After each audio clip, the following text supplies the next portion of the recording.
The Lunaverse by Rainbow Double Dash, Episode 13, Carrot Top Season by Grass and Clouds Number 2, Chapter 5, Carrot Top and Apple Bloom. Carrot Top raced after Tracy. What happened? I have no idea, but her yelling woke me up. I think she's trying to get Barry and the others to stop helping you. Is she really afraid of losing to me? I hope so, because the other option is her just being angry that you aren't letting her win. In that case, she's lost her mind completely. Carrot Top shook her head. I don't understand her. I think you might be the first pony to stand up to her in years. Well, not counting me. Back at the Longest Night Festival. And after that, she helped wreck your house, didn't she? Tracy smiled weakly. That was technically more related to current history, Terry and Trixie, next time you tell me to do something, remind me not to do it! Trixie laughed to sped up. They arrived at the center of town, just as the sun was starting to rise. It was easy to find a commotion. Barry Punch and Applejack were having a screaming argument outside Barry's bar. A small ring of ponies had already gathered around them. You? Oh my! Applejack roared. You varmint! I always gave you whatever help I could. How many times did I let you pay your cider bill a week or two late, back when you were just starting out? How many times did I plug you for my stall? She stopped her hoof. And you repay my generosity by helping Carrot Top trying to wreck my phone? Applejack looked agitated. Her mane was in his usual ponytail, and her coat seemed a bit frazzled. There were very deep circles under her eyes, and Carrot Top wondered if she slept recently.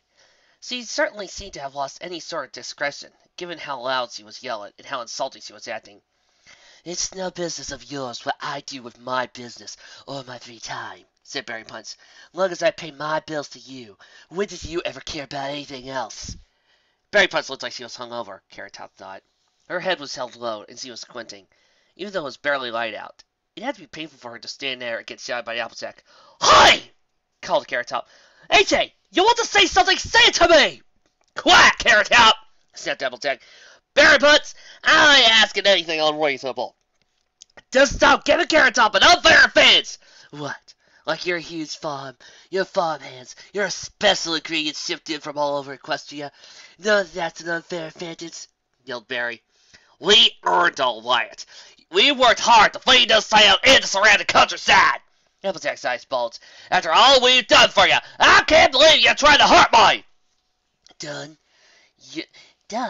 You sold me your farm's goods. That's not a favor. Carrot Top saw a small foal hiding behind a large rock. It looked like Apple Bloom. She was watching the argument with wide, big eyes. The Apple Trust could double its profits if it charged exactly what the market could support. Applejack glared at Barry, and then the other ponies who had come out to watch the selling match. We sell most of the food in this town. If we wanted to double apple prices, y'all just have to pay up, and that includes cider, Barry. If I doubled the cider price, you'd pay for it or you go bust, because it makes us such a huge portion of your business. But we don't. We feed Ponyville at a reasonable rate because it's our job and our duty to make sure y'all have food. We feed y'all because we don't want y'all to starve. We work real hard just for that purpose. So, yeah, we do a lot for you. Carrot Top tried to rush over and get between them. Applejack, if you have a problem, talk to me. Barry Punch didn't do anything wrong. Carrot Top, get out of my way. Applejack shoved her aside, sending her stumbling to the ground. Trixie ran over and helped her up, glaring downwards at Applejack. The apple farmer continued, Look, I don't ask for much. I charge a fair price for my product, and the only other thing I want is a casual acknowledgement that I'm helping out the town. That maybe it ain't fair to try to get the trust to lose this competition by helping out some upstart who don't do a tenth as much. I hate to say it, but if Carrot Top went bust tomorrow, no pony would even notice. If we did, the town would die. Upstart! Snapped Carrot Top. I've been in town for years, you... Applejack ignored her. I do a lot of work around here, she said. Her voice lowered even more, and her gaze, distorted from the lack of sleep, looked outright menacing. In fact, I do so much that I'm not going to sit here being lectured by some lazy mayor who can barely run a barn. Quit helping her, or I'll make dang sure every pony in Equestria knows what a traitorous backstabbing. What did you say? Demanded Barry Punch. Did I hear you just call me lazy? Oh, hey, thought Carrot Top. Applejack was running on fumes, and now she just said exactly the wrong thing. I work full days, Barry. I'll get up at dawn, and I don't get to bed till after dark every single day. I don't wake up at 10 a.m. and throw together 2 dang dishes for a lunch service, and I ain't partying and drinking by 8 with my customers. I'll just make it fun to live like y'all, but some of us have actually got to support this here town. Barry's eyes flared. She began to walk, slowly but decisively, toward the apple farmer. Carrot Top nudged Trixie. Can you use your telekinesis to stop Barry from bucking Applejack? Probably not, no. She's really strong. Okay, do it. What part of no don't you understand? Trixie hissed. The part where it's not the right answer. Get ready! Applejack stood her ground and let Barry Punch approach. Carrot Top tried to get between them. Let's all just calm down and let me explain something to you, Applejack. Barry Punch, in a dangerously calm voice, said, I work extremely hard. I don't have a huge trust to fall back on if I fail. I don't need you trying to hurt me with your idiotic narcissism too. You like to party and drink with your mind out, and now Ponyville subsidizes it, said Applejack. That's all there is to it. Trixie managed to cast her telekinesis just before Barry Punch struck. And between her and Carrot Top, shoving Barry back as hard as he could, they managed to restrain her. Let me go. No, she's not with it. Besides, if you get arrested for assault, you can't help me, and I lose my farm, whispered Carrot Top. Barry Punch hesitated, then lowered her hoof. Applejack laughed. Hurt ya? If I want to hurt ya, Barry, I'll just cancel your sire contracts. Maybe that'll show you. Hold it! Trixie, sweating nervously, raced between them. Now, Applejack, you just said that your farm is the only thing standing between us and starvation. If you cancel her contracts, then she'll starve, right? You wouldn't want to do that, would you? Applejack paused, and Carrot Top saw a squim of rationality into her eyes. Yeah, I guess that's fair. Even though she's being a jerk, I ain't gonna do that to her, but then I'll cancel them myself, said Barry Punch suddenly. Don't bother with the cider shipments tomorrow, or any other time. Every pony, and there was quite a quarrel by now, turned to stare to her, but then she just stared back at Applejack. You're hungover, Barry. You ain't thinking straight. Applejack seemed nervous all of a sudden, like she knows he's gone too far. I'm thinking that if you're going to try to use your contracts to tell me who I can associate with, they're more trouble than I'm worth. I'll find a way to get by. Barry Punch turned away from Applejack. Now get off my property. Applejack stared at her, then at the other ponies. Carrot Top noted that they all seemed to be glaring at the apple farmer. Well, fine! We'll see how you like it on day two once you used up your reserves! She spun around and her hoof began to trot off. Get out of my way! Apple Bloom hurried after her, and the two apple farmers left. The ponies in the street began to disperse, whispering amongst each other. Trixie approached Carrot Top. I tried. She muttered, sorry. Carrot Top ran over to Barry Punch. You didn't need to do that, she said quickly. Honey, you gotta apologize. I'm not letting her tell me who I can or can't teach to cook, said Barry Punch. She's just being a bully now. You don't need to risk your business for me, said Carrot Top. I know how much cider you use. Besides, we both know I'm a long shot anyway, and stop it. Carrot Top was surprised by the quiet vehemence in the borrower's voice. Don't you dare give up now. Don't you tell me that you're going to go home and let yourself get evicted because you're worried about me or the rest of us. If I back and win this thing, we'll figure out the rest later. She shook her head and winced. Would you like me to mix you up while the hangover cures? She smiled. That would be nice. Thank you. 2 hours passed. Applejack stared at her table. 3 notices had already come that day, all from former businesses in Ponyville. They were all canceling their sire contracts, saying that Applejack now had shown that she would violate them without notice, and they couldn't trust her. Barry canceled. Not me. And they know that. But the truth doesn't matter, I guess. They're all against me. Every dang one of them. Okay, maybe she shouldn't sound at Barry Punch, but the bartender deserved it for betraying her, and even Applejack had maybe gone slightly too far. She didn't still sense for the other Ponyville business ponies to be doing this to her now. They're only hurting themselves. She wanted to scream at the sheer irrationality at it all. She fed them. They needed her to eat, and thus to live. Why would they starve themselves just to make some point against her? They were making it harder for her to do her job, and harder for her to feed every pony, and she froze as the revelation hit her. She'd been telling them for days that she considered her the most important duty to feed every pony in that town. They all knew it, So they knew that they would do whatever they wanted to her, hurt her however they could, and she still grilled them food, because she knew she was honorable and would fulfill her duties, even if they would throw boulders her way. They're holding me hostage. They know that I'm too kind and dutiful to let them starve, so they're using my kindness, compassion, and everything against me. This plan would never work against some cruel, greedy monster who didn't care if any other pony lived or died. But against me, who cares so much about the tail of his ponies? She slammed the hook down on the table. So this was it. They were all taking advantage of her. The farmers, the business owners. About the only ponies who hadn't turned against her were family and farmhands. Wait. What if her farmhands are helping the family too? They knew her farm, her techniques, her crops. They could be feeding Carrot Top all kinds of useful advice. She didn't think they would, but she never would have predicted the town's betrayal either. With stakes this high, she had to be certain. Mike! Call me with all the help! She roared, leaping from her seat. She had to check. Had to make sure none of her farmhands, who she paid and fed and looked out for, was helping to cripple her. It wouldn't take long. She would just have to make clear. They could work for her or join the enemy. One or the other. Carrot Top's training that morning had a tense, nervous air to it, as if the apples might show up at any moment and start burning things down. But nothing untoward happened. The usual number of farmhands and other volunteers showed up, and Carrot Top could even feel her anger starting to dissipate as he focused on her carrot turnovers. You need to get the butter and sugar just right with this one, said Berry Punch, and if you bake it too long, it burns. Be careful. I know, said Carrot Top. I mean, I think I'm getting pretty good by now. You don't need to keep... The oven began to smoke. Said Carrot Top, as Berry Punch dissolved in giggles. Would it help? They took the flaming turnovers out of the oven and put it in the backups. Carrot Top smiled ruefully.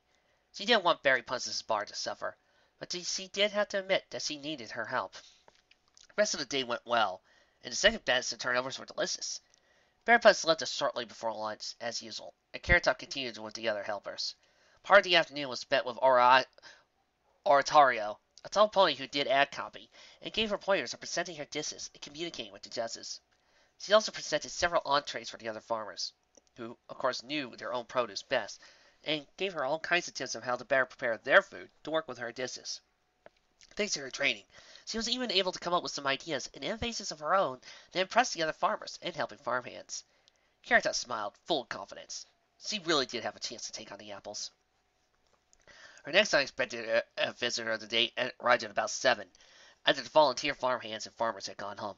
Trixie! Carrot Top asked, opening the door. What's going on? Trixie was laughing, and Carrot Top wondered if she was drunk. But Trixie didn't seem to be liquored up, and there was a spark in her eyes that wasn't there when she was wasted. She just seemed oddly happy about something. Applejack, above it, she said, grinning. Spooked the whole town when she threatened to cancel Barry's orders without any kind of good reason. They all figured they could be next, and got a lot of ponies angry, too. Well, nobody ever liked her anyway, but she just threatened the most popular party animal in town. Ponies are canceling their contracts with her all over the place. What? I know! Isn't this great? Carrot Top felt sick. This is a little extreme, said Carrot Top. I didn't mean for this to happen. Wait, it gets better. She said to her harem hands that if she saw them helping you, she'd never hire them again. Athena told her that if she wanted to control what they did on their days off, she'd have to hire them full time. She fired them for disloyalty, and a bunch of others quit too. Ha ha! Carrot Top didn't know what to say. After a moment, she managed, No, I'll talk to them. Tell them that they need to see if they can get their jobs back. I don't want them to be unemployed for me, and Applejack's losing her grip. Can you think of what would happen if every pony in town began boycotting them? Yes, Trixie, I can. The economy would collapse, assuming we didn't starve first. Trixie frowned. I didn't think it'd be that bad. As much as I don't like Applejack, she does sell more food around here than any other pony. I'm not sure the other farms could produce enough without free apple acres. We might have to import food from out of town, and that's expensive. Applejack also employs enough workers that, if she fires all of them for helping me, that's going to cause other problems. I mean, problems besides the big one of a whole bunch of workers going hungry. Well, if she's going to hold the whole town hostage like this, maybe it's good that you're fighting her now. If the other farms start selling more, they can hire those farmhands, right? Maybe, but... And if you win the prize money, you'll be able to use it to help build up the other farmers so they can make even more food, right? So, if I win, but that's so! Well, I'm going to spread the news. Let me know if there's anything else you need. Trixie almost held out the door. Great, muttered Carrot Top. I'm glad they're helping me, but this is insane! I never asked for any of this. 2 hours later, when Carrot Top was in the middle of a complicated salad recipe, the farmer heard a soft knock at the door. Trixie, I'll call the busy, she called. Well, there was no response. Frying, she tried to the door. Apple Bloom. The foe was looking up at Carrot Top with an erased expression, but it vanished almost immediately. Her eyes began to water. Why do you hate my sister? She managed. Then she was sobbing at Carrot Top's doorstep. The Carrot Top farmer had no idea what to do. I don't hate your sister. Carrot Top rummaged around in the cabinets and found a supply of candy. This was usually for when Ditsy came over to visit. It brought Dinky along. But Carrot Top figured that Apple Bloom probably also liked sweets. She also had offered Apple Bloom a peppermint stick, which the foe was licking. But you hurted her! No pony ever tried to compete against us before in Ponyville. Now you're not doing that. She's staying up later and later. And last night, she stayed out in the fields all night. And Bling Mike says he's worried about her, but we can't do anything because she's got to win and she's got to just get the money for the town. All the other farmers are here too, and he won't sell to her or talk to her or even buy stuff for her. I'll offer to stay home for school tomorrow to write the other apples and tails and to have them come to help, but she won't let me. She's so stubborn. She says she can't do it herself. It's her job and her duty to provide for the town. Don't you want the town to provide for her? Carrot Top paused. Of course I do. When Polly sells quiet, then my sister can sleep and she can smile again, and we can get money to help the town. Apple Bloom looked maybe near tears again. Apple Bloom, if I quit now, I have to leave Ponyville and go somewhere far away. I don't want to do that. I don't want you to do it, but I don't want us to have to leave either. You're not going to go bankrupt if you don't win this competition, Carrot Top sighed. Your sister doesn't need the money. Yes, he does! It's our duty to make sure Ponyville's fed. And if we win this prize, we can buy 2 more fields and grow more food. Or be safer in case there's a fire or something awful happens. She paused. Every pony thinks my sister's a green monster, but that ain't true. She really cares about this town. She works real hard. I know she says. Whatever anyone else could say about her, Applejack was a very hard worker. When there's a blight or something, whenever there's a blight or something, she's working real hard. She's always working real late to help to keep the trees safe. She doesn't need to do that. She's got enough bits to buy more. But she says we got or else the town won't have enough food. When there's a sudden disaster, like when the dam broke 3 years ago, she was one of the first ponies to help fix it. But no one else cares about that because she's doing all the work real hard. Because now they all hate her because you told them to. I didn't tell them to hate her. Your sister tried to disrupt a bunch of other businesses because she's tired and not saying it, and I think it's right. Like you ever hire a bad day? She's working great for years. Well, she's had one bad day, and now they all hate her. She's not a bad pony. Carrot Top had no idea what to say. Apple Bloom looked completely distraught. Apple Bloom, if your sister really wants to make sure all the other pony towns are fed, she should want there to be as many farms as possible. More crops being less of a chance of a single bug or blight will take out the whole food supply. We're going other crops too now, just in case that happens. We got corn and grapes, and Applejack wants to plant carrots next year. Oh, great, that's what I need. Or a single personal emergency. What happens if, I don't know, Graceville gets sick and Applejack has to take care of her? What happens to the farm? Big Mac and I'll run it, said Apple Bloom. That's why she's training me so hard, so I know what I'm doing. But it's gotta be one of us, okay? It's gotta be an apple! She paused. I'm gonna tell a secret, but you can't tell anybody. Carrot Top nodded, thoughtfully mystified. Hundreds of years ago, there was this horrible famine. A lot of ponies all starved to death. But a few ponies with real big farms managed to produce just enough food, despite all the bad conditions, to save Equestria. Princess Luna herself said that those families were then responsible for keeping Equestria safe from famine forevermore. And the apples were one of them. Carrot Top didn't believe the story. It sounded like an old legend, but she listened attentively nonetheless. That's why we can't just count on y'all to grow food, said Apple Bloom. My sister said, if we do, y'all fail. It's on us. All the ponies will starve. It'll be all our fault! Carrot Top didn't know how to parse this. Apple Bloom, you know that your sister and you aren't single-handedly responsible for making sure no pony in Ponyville goes hungry, right? But we are! It's what Applejack says. She gets so tired trying to make sure that every one of y'all's okay. She's always trying to figure out how to grow more apples and to make sure more money so we can buy more fields and grow even more stuff. Because if she doesn't, y'all grow starved to death.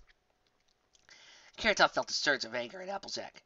So he had no right, Carrot Top thought, to terrify her little sister like this, and to tell her that they alone were standing between Ponyville and death by famine.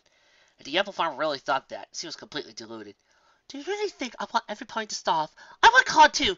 I know, but Applejack says we can't rely on that. When we all get sick, or your inherited money and retire your farm to go under, or you find another job you like better, or Trixie sacrifices you some kind of evil spell. Wait, what was that last one? Evelyn began to whisper. Down in Tiara says Trixie's got a secret basement where she sacrifices ponies she doesn't like and uses their body to cast evil spells and turn into monsters like sirens or cockatrices. No. I don't think they have the hips for that. Carrot Top paused, trying to figure out what to say. First of all, I've been at Trixie's house. She doesn't have a big enough basement. Second, she's way too vain to turn into a monster. Applejack couldn't help but smile at that. Seriously, can you picture her as a siren? She spent all her time whining as the water was too cold. And third, do you really think I stopped farming just because I inherited some money? Oh, Trixie is a siren.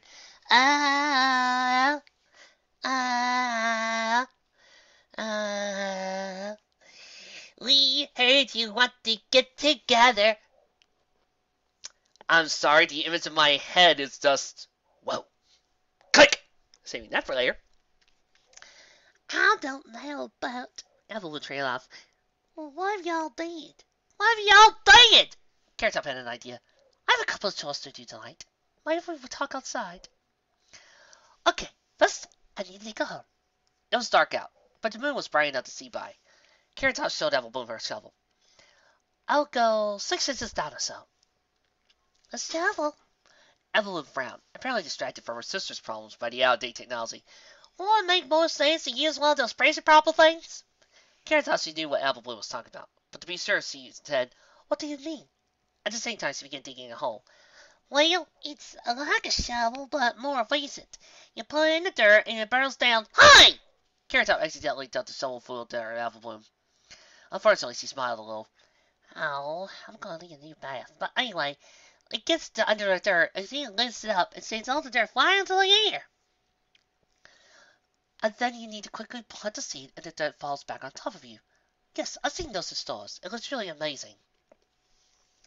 Why don't you use those? Asked Applebloom. Don't own any. They cost 500 bits apiece, and they're hard to maintain. I don't really have the expertise or time to handle them. Carrot Top finished digging and put the carrot seed in. But at least the shovel doesn't cost much. Ow. Applebloom wants. And then we pocket the dirt like this. See? Now we need to get a little water. She began trying toward the back of the fields. Where are we going? Asked Applebloom. To the well. Well. Applebloom was stunned. Don't you all have pipes and stuff?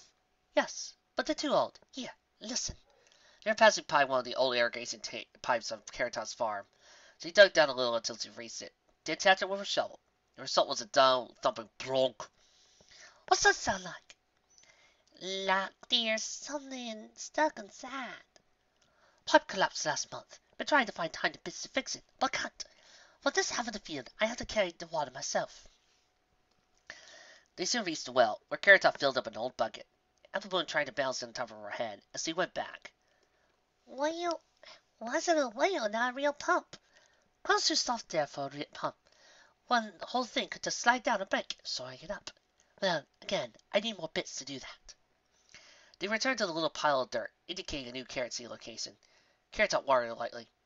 I need to repeat this a couple of 100 times to plant my field. It's hard work, Applebloom.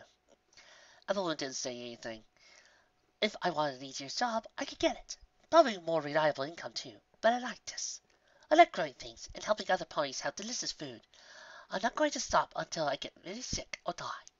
I know, but to keep doing that, I need money. Whatever your sister's motives, she's making it very hard for me and the others to stay afloat here. I want to stay here and keep my farm like your sister. But she wants hers because she makes sure every pony in town eats. How could you want yours that badly? You don't have that kind of responsibility. Carrot Top paused. I don't know, it's hard to explain, but Trust me, I'm not going anywhere so long as I can help it. Evelyn didn't say anything. If you worry about your sister, I can ask a doctor to look after her. No, that's okay. Harris suggested late, but Blink Mike says it ain't that kind of problem. Evelyn was sad. I love my sister. I don't want anything bad to happen to her. But she don't listen to me, and now you gotta go back a deal either. I don't know what to do. You shouldn't have to think about those things. Go home and get some sleep. Or you can stay over if it's too late for you to be walking around. Carrot looked at the nice guy. I'll talk to the others tomorrow, and see if I can get them to stop hating your sister. I don't want to there be any kind of boycott. Honest. All I wanted was a fair competition between us. Evelyn smiled a little. Thanks, Carrot Top. I think I'll head home, but thanks for saying you'll talk to him. She left, and Carrot Top sighed. See, there was just a farming competition, and now she becomes some kind of diplomat. Making peace between the trust and the town will be hard enough on its own. Not to mention doing it while also trying to win the competition and keep her farm. Why did there have to be so much at stake? But it was what it was, and Carrot Top was who she was. She couldn't not be generous. Any more she could turn into a zebra. Besides, from what she'd been hearing the past few days, her generosity had helped half the ponies in town, and that was unquestionably a good thing. So she went inside, got to bed, and tried to figure out how to start the hate campaign without alienating her supporters. Two unicorns stepped off the late-night train into Ponyville. Well, we have enough at last, said Flam, swinging a stuffed saddlebag. I think that in very short order, a certain farmer will find herself singing a different tune, eh? Flam looked doubtful. Well, I don't know about this. I mean, is it, dangerous? Oh, come on. We've broken the law a couple 100 times. I don't mean that. We could destroy the whole town if... Who cares? Flam shrugged. And the elements have to leave. Might be able to pick up a few more of them. Come on. We have a lot of work to do. The 2 points slipped into the town, and were lost into the shadows of the night.